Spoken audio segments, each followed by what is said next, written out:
Hello everyone, నేను doctor Sandhya Deepika Uraganti, consultant fertility centre Secunderabad branch అండి. So ఈరోజు నేను మీతో ఒక ఇంపార్టెంట్ టాపిక్ గురించి చెప్తాను, ఎంబ్రియో గ్రేడింగ్. సో ఎంబ్రియో అంటే పిండం, అది మంచి క్వాలిటీది ఉందా, దాని క్వాలిటీలో ఏమైనా ఇష్యూస్ ఉన్నాయా అనేది మనకి ఎలా తెలుస్తుంది అని చాలామంది పేషెంట్స్ మమ్మల్ని అడుగుతారు.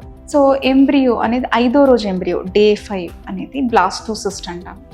సో ఈ బ్లాస్టోసిస్ట్ దీని క్వాలిటీ మనం ఎలా అసెస్ చేస్తాము అంటే, ఒక బ్లాస్టోసిస్ట్ అనేది ఒక జస్ట్ రౌండ్గా ఒక స్పెరికల్ స్ట్రక్చర్లా ఉంటుంది. దానిని 3 పార్ట్స్ని మనం అసెస్ చేస్తాం. అంటే చుట్టూ ఉన్న ఎపిథీలియం, ట్రోఫెక్టోడమ్ అంటాం, అండ్ మధ్యలో ఉన్న సీలోమ్ అంటే ఖాళీగా ఉన్న వాటర్ ఫిల్డ్ క్యావిటీలా ఉంటుంది, అది 2. మూడోది ఇన్నర్ సెల్ మాస్ అని ఉంటుంది అనమాట. సో ఈ 3 అనేవి ఇంపార్టెంట్ థింగ్స్. ఆ మనం మైక్రోస్కోప్లో చూసినప్పుడు ఈ 3 క్వాలిటీ కలిపి బ్లాస్టోసిస్ట్ క్వాలిటీలోకి వస్తుంది. సో ఫస్ట్ మనం చూసేది ఆ సీలోమ్, అంటే ఫ్లూయిడ్ ఫిల్డ్ క్యావిటీలా ఉంటుంది, సీల్ అంటాం అనమాట. అది ఎంత ఉంది, స్పియర్ బ్లాస్టోసిస్ట్కి మ్యాక్సిమం పార్ట్ అది కవర్ చేస్తుంది అంటే అది గుడ్ గ్రేడ్ బ్లాస్టోసిస్ అవుతుంది.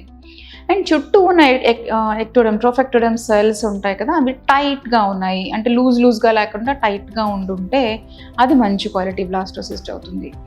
ఇంకొకటి ఇన్నర్ సెల్ మాస్ అని ఉంటాయి, అంటే లోపలికి చొచ్చుకుని వచ్చిన సెల్స్ ఉంటాయి, అవి కూడా కాంపాక్ట్గా ఉండాలన్నమాట. విడివిడిగా కాకుండా కాంపాక్ట్గా ఉంటే అది మంచి క్వాలిటీ బ్లాస్టోసిస్ట్ అవుతుంది. సో ఈ 3 గ్రేడింగ్ చేసుకుని మంచి క్వాలిటీ బ్లాస్టోసిస్ట్ని మనం అసెస్ చేస్తాము.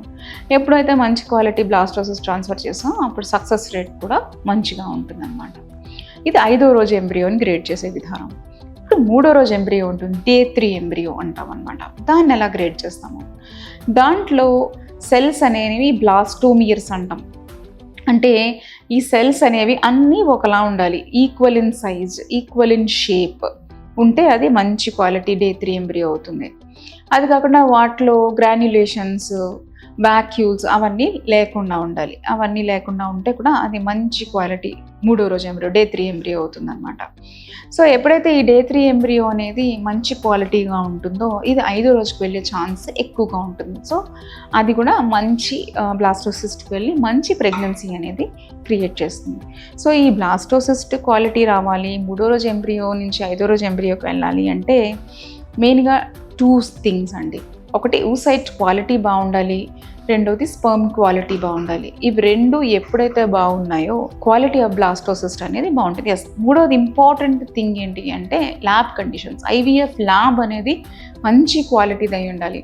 అందులో విఓసిస్ అంటాం, ఎయిర్లో ఇవి ఇంప్యూరిటీస్ తక్కువగా ఉండాలి, గ్యాస్ ఎక్స్చేంజ్ పర్ఫెక్ట్గా ఉండాలి, ఎయిర్ చేంజెస్ అన్నీ పర్ఫెక్ట్గా ఉండాలి. ఇవన్నీ ఎప్పుడైతే ల్యాబ్ కండిషన్స్ నార్మల్గా ఉన్నాయో మనకి మంచి క్వాలిటీ ఎంబ్రియో అనేది తయారవుతుంది. ఎప్పుడైతే మంచి క్వాలిటీ ఎంబ్రియో తయారైందో ప్రెగ్నెన్సీ పాజిటివిటీ రేట్ అనేది చాలా ఎక్కువగా ఉంటుంది.